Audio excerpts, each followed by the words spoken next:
Pasemos ahora a los partidos de esta noche. Y esta noche empieza a definirse lo profundo del play-in, el 9º y 10º clasificados. En una época, de hecho, hace 4 años, estos equipos estaban eliminados ya pensando en la próxima temporada o en la agencia libre para algunos jugadores de esos equipos.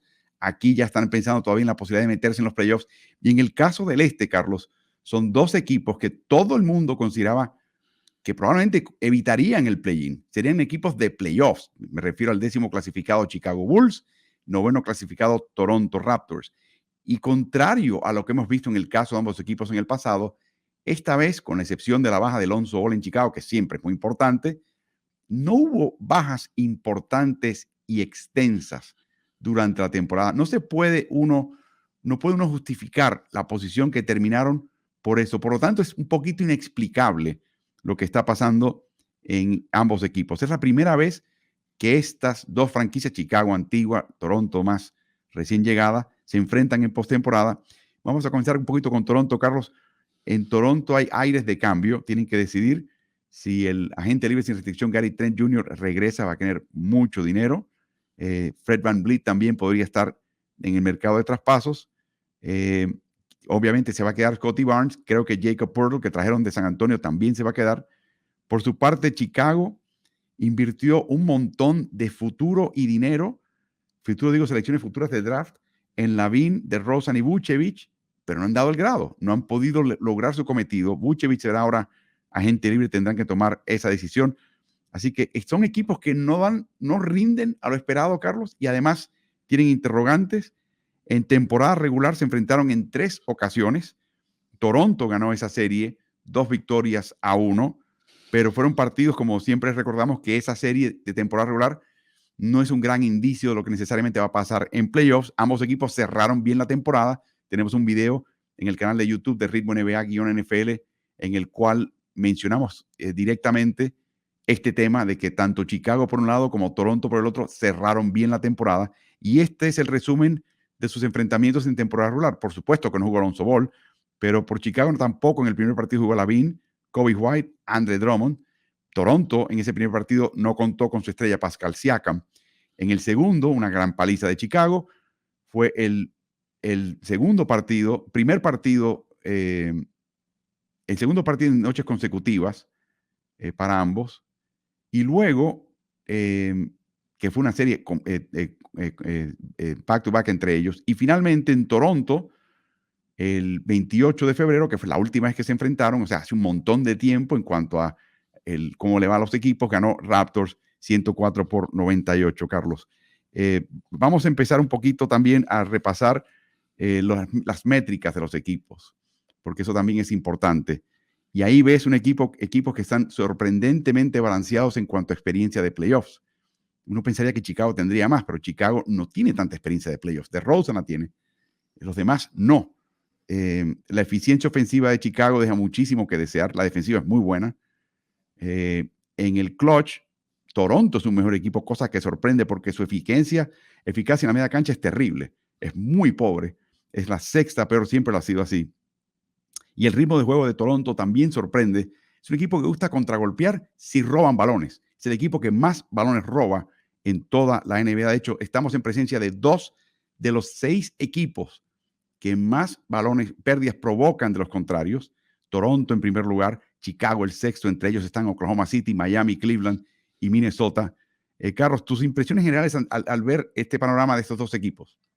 Bueno, primero hablando de Chicago. Chicago tiene una NBA moderna donde se depende tanto del triple, tiene una desventaja grandísima y es que estuvo empatado en la última posición en cuanto a triples por partido, con un poquito más de 10 por encuentro. Y eso habla en cierta forma de que hay que ir a buscar quizás tripleros de vuelta, o sea, cuando venga la próxima temporada, entre temporadas, pero la misma vez la ausencia de Alonso Ball se siente mucho más que en la repartición de juego y la defensiva, porque recordemos un Lonzo Ball que cuando llegó a la liga su debilidad era el triple y que a base de trabajo y de constancia se convirtió en un triplero confiable. Yo creo que le ha hecho mucha falta en ese aspecto Lonzo Ball a Chicago.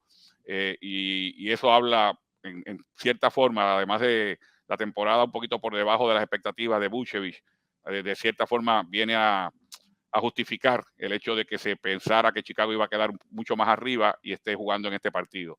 Por el equipo de Toronto hemos visto un desgaste quizás al extremo de que Nick Nurse, después que termine esta temporada, decía él en una entrevista reciente que se va a estar cuestionando si va a tomarse una sabática, si va para otro equipo, si va a quedarse acá. O sea, ha habido un desgaste porque este equipo se ha quedado quizás un poquito en la mediocridad. Se esperaba que a pesar de que ganaron un campeonato, contaban con Marc Gasol y con Kawhi Leonard y esos jugadores obviamente ya no están, pero la base que tenían, especialmente con el equipo de G-League, que ellos utilizan muy bien como una finca real, como una fuente de talento para utilizarlo en la NBA, un tipo de atleta específico con brazos largos, con extremidades largas, con buena velocidad, con buen timing. Ese tipo de atleta ellos lo suben casi todo del 905 al equipo de grande. Con ese tipo de talento se esperaba que fuera una franquicia que quizás dominara la liga o estuviera en los primeros planos. Y eso no se ha dado en el último par de años. Y eso quizás ya le causa el desgaste a un coach que llegó a ganar un campeonato y que ya pareciera que ese campeonato fue hace más de una década.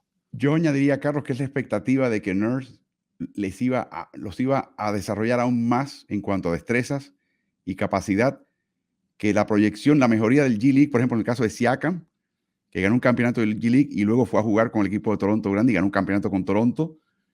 En este momento, por ejemplo, la proyección de Masai Ujiri debería estar Pascal Siakam compitiendo por el MVP.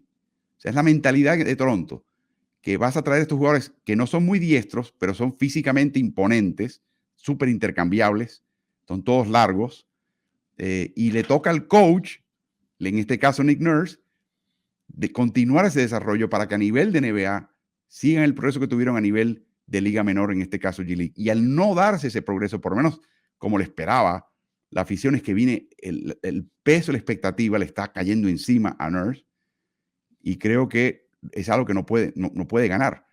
Así que un coach que en un campeonato inesperado hasta cierto punto, pero bien ganado, en Toronto, está ahora buscando la puerta de salida, cosa que eso a mí me vuelve loco, Carlos. Yo no entiendo eso. O sea, aparte que hay una diferencia personal entre él y Ujiri, no lo entiendo. O sea, es algo increíble. Carlos, ¿y Chicago? Chicago sin Lonzo Ball. Chicago, lo hemos hablado en el pasado. Chicago no es un equipo con una tradición larga de grandes armadores. Pese a que la ciudad de Chicago los produce, no terminan jugando para Chicago Bulls. Y de hecho, Phil Jackson tenía un sistema que básicamente prescindía un poquito de un gran armador clásico. O sea, no necesitaba ese tipo de jugador. La baja de Lonzo Ball, etcétera. Traen a Patrick Beverley, que curiosamente es oriundo de Chicago, y ha tenido un buen efecto en este equipo, por lo menos en el costado defensivo, y un poquito en el costado ofensivo, y yo creo que también en el vestidor. ¿Cómo ves este equipo de Chicago, Carlos? Yo lo veo como si le faltaran piezas. O sea, no solamente lo de Lonzo Ball, sino necesitarían un par de tiradores más consistentes, tiradores a distancia, precisamente por lo que hablamos anteriormente, porque no puedes competir en la NBA de hoy a un alto nivel si no encestas el triple con consistencia, y esa asignatura le ha quedado pendiente. El caso de Vucevic también me parece que lo tendrán que evaluar, ¿no? Siendo el agente libre sin restricciones al final de esta temporada. Si le van a ofrecer un contrato cercano al máximo o si lo van a dejar ir en esa agencia libre, porque específicamente esta temporada Vucevic quedó a deber, y especialmente en la parte inicial de la temporada no se encontraba Vucevic. Algo parecido pasó con Zach LaVine, que le tomó bastante tiempo agarrar el ritmo, pero sí lo agarró, y como mencionaste ya en un par de ocasiones, Chicago terminó jugando muy bien. Últimos 10 días de temporada jugaron muy bien, pero eso no les da para evitar el play-in y evitar este partido del play-in, porque cuando hablamos de play-in hay niveles, como diría la juventud. No es lo mismo llegar séptimo o octavo y tener 2 turnos al bate si pierdes el primero, que llegar noveno o décimo donde te lo está jugando todo. O sea, sin lugar a dudas que estos dos equipos, su gerencia y su afición se tienen que sentir defraudados. Si bien es cierto que no quedaron fuera inmediatamente en temporada regular, lo cierto es que están jugando en el partido que nadie quiere jugar.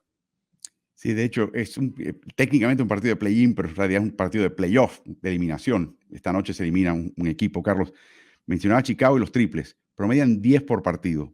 Peor en la NBA. Menor cantidad de intentos de triple. que es increíble. Y eso produce una enorme cantidad de tiros a media distancia. El líder de esos, DeMar DeRozan, 317. El que está segundo tiene 134 intentos menos de media distancia. ¿Quién está un décimo en la liga en tiros de media distancia? Zach LaVine. O sea, no es que están los contrarios permitiendo a Chicago lanzar, es que saben quién lanza y quién no. En este caso saben que DeRozan le van a dar espacio, pero a LaVine no. Y quizás a Vucevic tampoco. Y los están convirtiendo en jugadores que están obligados a colocar el balón en el suelo y tratar de avanzar para anotar, y eso es negocio para sus rivales.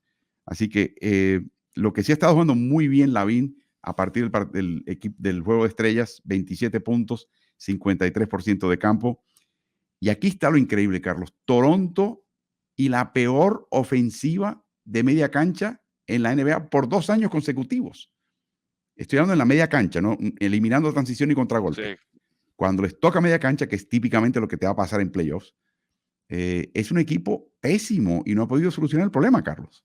De nuevo, los jugadores, los atletas que tratan de desarrollar este equipo, los desarrollan para tratar de hacer daño con la defensiva. O sea, que su defensiva les cree suficientes robos de balón, pérdidas de balón del contrario para poder llegar en transición. Y cuando pueden escaparse en la transición y cuando pueden jugar a un alto nivel de ritmo, Toronto es un equipo bien difícil de derrotar porque tiene esos atletas que terminan con jugadas espectaculares que levantan a la afición. Anunoby, por ejemplo, un jugador que te juega muy bien en los dos lados de la cancha y quizás el único, bueno, no el único, junto a Van Vliet, que pueden ejecutar bien en la media cancha. Los otros dependen del juego de transición continuamente y ese juego de transición no siempre llega. Si no puedes provocar ese tipo de pérdidas de balón, de cortes de balón, no siempre vas a poder correr.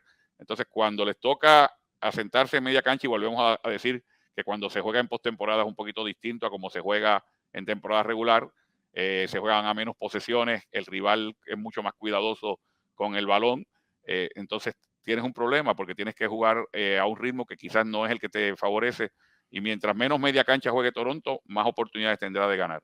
Sin duda, Carlos, si quieres saber cómo se juega en la postemporada, mire ese partido de Minnesota y Los Ángeles y sobre todo la transición defensiva, particularmente la de los Lakers, que fue sólida y sólida todo el partido, casi sin excepción.